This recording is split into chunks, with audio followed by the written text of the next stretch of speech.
shall cause diagnostic to reach all the corners of the earth.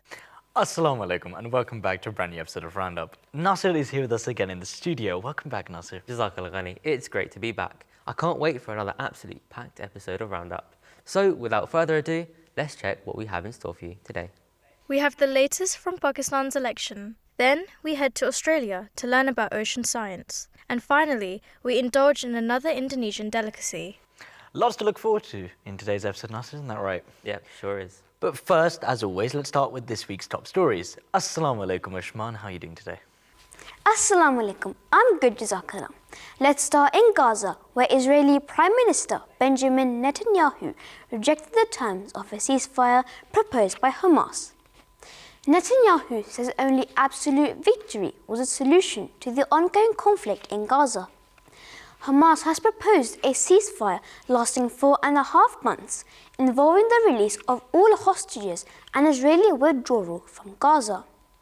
Netanyahu faces conflicting pressure from far-right members of his coalition who oppose any deal not eliminating Hamas, and from hostage families seeking their release.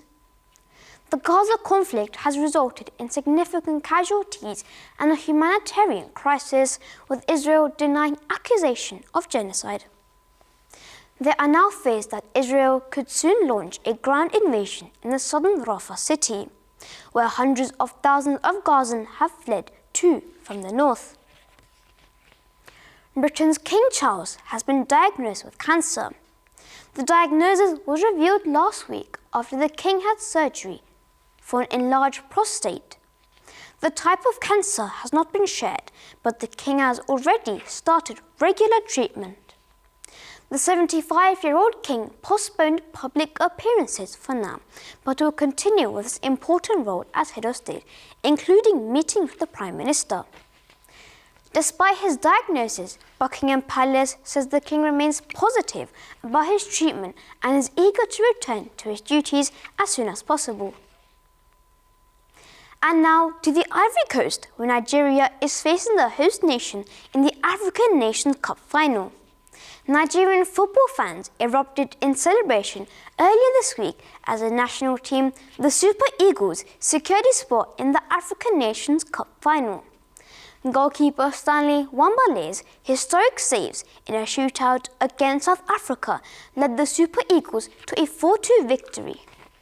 Despite past semi-final setbacks, Nigeria's resilience prevailed, breaking a streak of 5 losses in 6 attempts. Meanwhile, the Ivory Coast defeated the Democratic Republic of the Congo 1-0 to advance to the final. Jazakallah, that's all from me this week, but back to you, Nasir and Ghanim Bhai, for today's exciting episode. Jazakallah, Ushman, for this week's headlines. Now it's time to head over to Rahil and Osman for our weekly Friday sermon summary. Let's take a look at some of the points taken from this week's sermon. Assalamu alaikum, dear brothers and sisters, and welcome to this week's Friday sermon discussion. In today's episode, we continue to delve into a fascinating aspect of Islamic history, particularly focusing on the Battle of Uhud and the exemplary conduct of the companions of the Prophet Muhammad, peace and blessings of Allah be upon him, as shared in the recent Friday sermon by our beloved Huzur.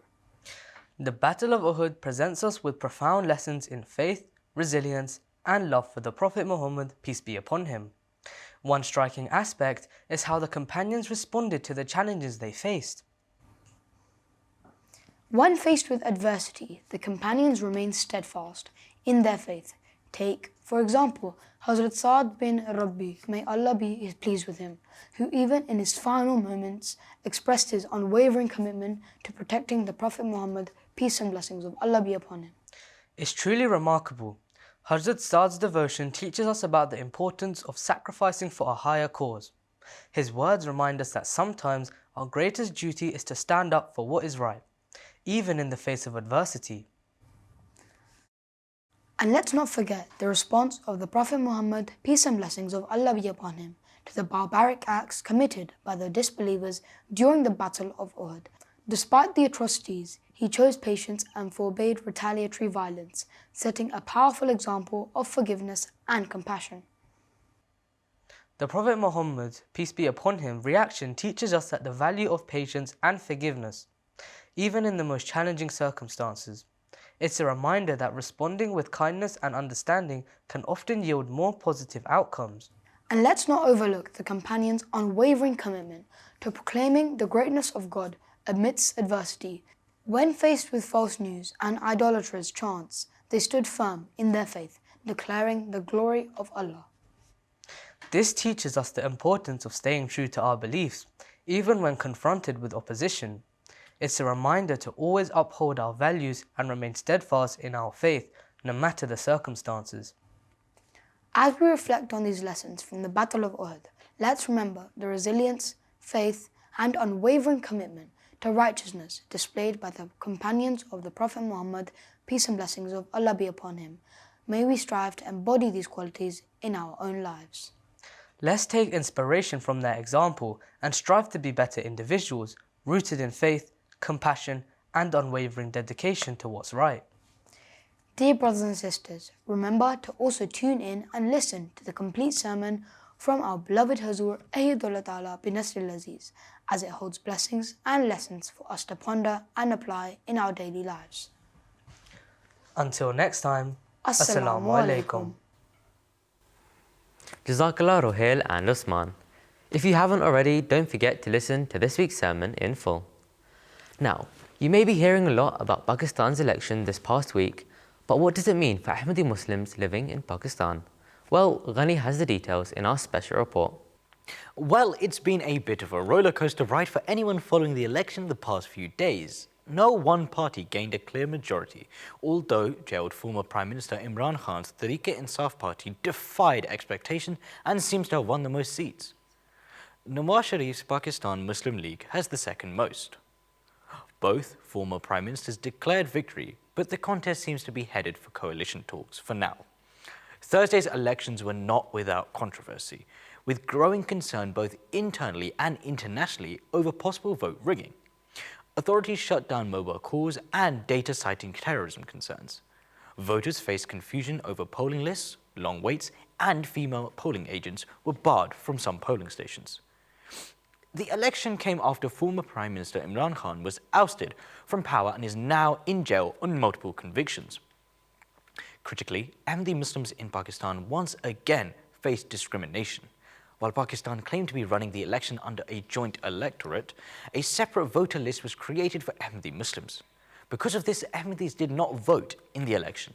हमारा किरदार है ही कोई नहीं जब तक हम joint electorate में शामिल नहीं होते एक मुश्तरका जो फहरिस्त है वोटर की उसमें शामिल नहीं होते कतई नज़र इसके कि हम गैर मुस्लिम हैं उनकी नज़र में या मुसलमान हैं या ईसाई हैं यहूदी हैं जो भी हैं हम ये कहते हैं जिस तरह बाकी मज़हब के लोगों को बाकी अक़लियतों को तुम कहते हो ना कि एक लिस्ट बनेगी वोटर्स की उस तरह एक लिस्ट बनाओ अहमदियों को शामिल करो एक अहमदियों की अलहदा एक अक़लियत की लिस्ट बना के एक अहमदी और कादियानी और मिर्ज़ाई करके उसको या लाहौरी करके उसको लिए अलहदा लिस्ट बनाना ये हमें मंजूर नहीं है इसका मतलब ये है कि हम ख़ुद तस्लीम कर लें कि हम अक़लियत हैं और मुसलमानों से हटके हैं ये तो पहली बात है हमने ये तस्लीम ही नहीं करना दूसरी बात यह है कि हमारा हक़ है कि हम पाकिस्तानी शहरी हैं पाकिस्तानी शहरी होने की हैसियत से हमें पाकिस्तानी शहरी का वोट मिलना चाहिए ना कि अहमदी और कादियानी का इसलिए अगर मुश्तरका लिस्ट बनेगी पाकिस्तानी शहरी की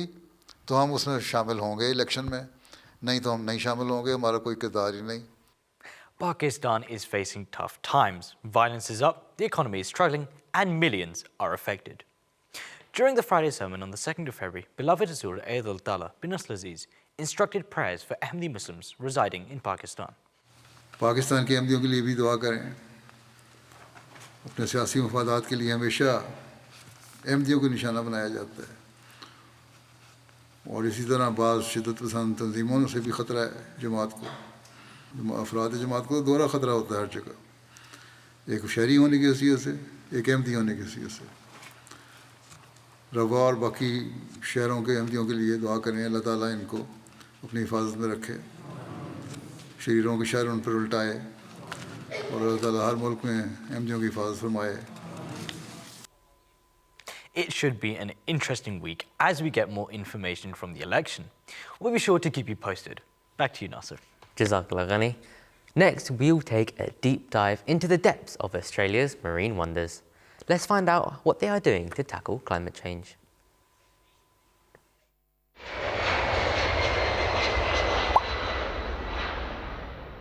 "10 years. That's the amount of time we have left until our planet passes the dangerous temperature threshold. Unless we immediately transition from fossil fuels, our planet will be forced past the point of catastrophic warming. Now, humans are not the only life that will be affected by climate change. Particularly, marine life will suffer greatly.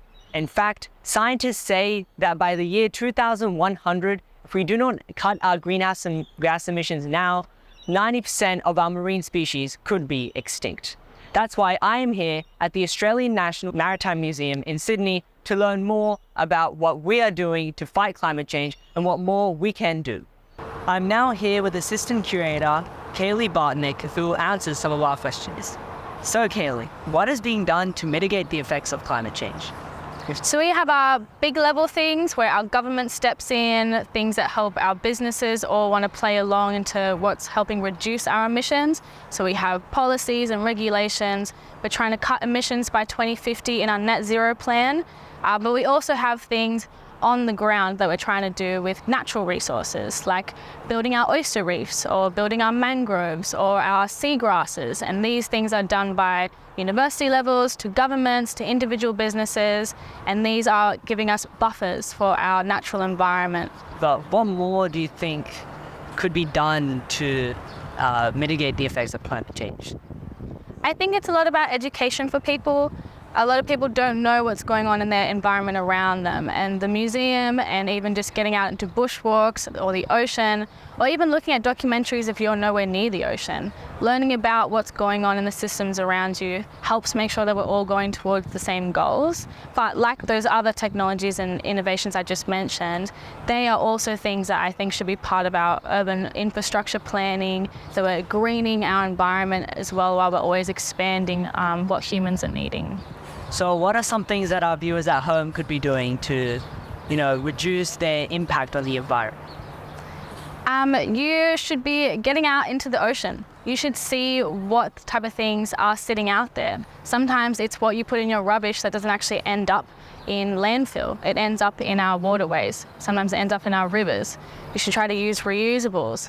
You should have a look at whether you want to walk to work or whether you want to carpool. But you should be looking at where your dollars are always going, whether you are putting your money into manufacturing that's taking care of people and the planet as well. And there are different sites that can help you check out whether the companies that you support are doing that for you. All right, thank you so much for your time, Kaylee, and that'll be it. Thank you. Today we learned how much we rely on the ocean, but also how much marine life is relying on us to stop climate change. Maybe you will be part of the team of future scientists that will find the solution to this complex problem. Thank you for watching. Well, Nasir, that was an incredible insight into the coastal ecosystems of Australia. It really was, wasn't it? Well, moving on, finally, let's explore the cuisines of Indonesia as we take a look at an in-depth report of an iconic dish full of flavour. Let's have a look.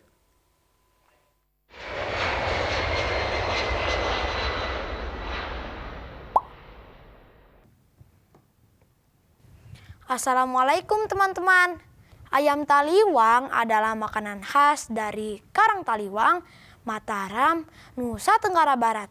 Makanan ini terbuat dari ayam yang dibumbui dengan saus khas campuran cabai merah, bawang putih, tomat, terasi, kencur, gula merah, dan garam.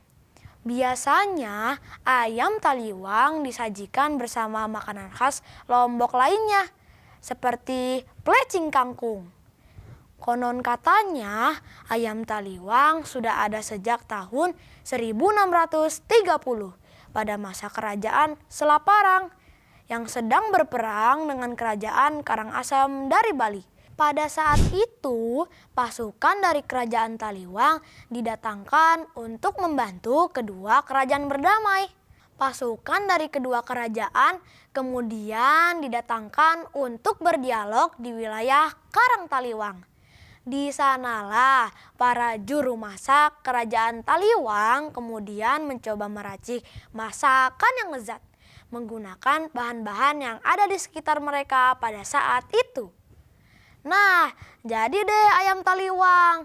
Dan masakan tersebut sangat disukai oleh kedua raja dan para pasukan yang sedang berperang. Akhirnya kedua kerajaan tersebut pun sepakat untuk melakukan gencatan senjata dan berdamai. Wah, ternyata kelezatan ayam taliwang bisa menciptakan perdamaian ya. Saya jadi penasaran nih dengan rasanya. Saya coba cicipin ya teman-teman. Bismillahi wa ala barakatillah.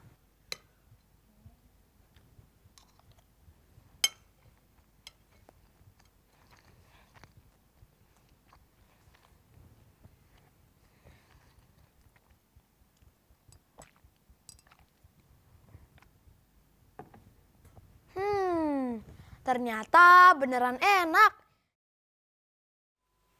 Jazakallah, that was absolutely incredible. It's definitely a recipe I need to add to my cookbook, Nasser. 100%. It looked absolutely delicious. That's right. But unfortunately, that's all the time we have for in today's episode. So don't forget to check out next week's episode where we have even more exciting reports from all around the world. Before we go, don't forget to follow us on Instagram for exclusive behind-the-scenes content of what we do here at RoundUp. And continue sending us your feedback at roundup@mta.tv. Until next time, Assalamu alaikum.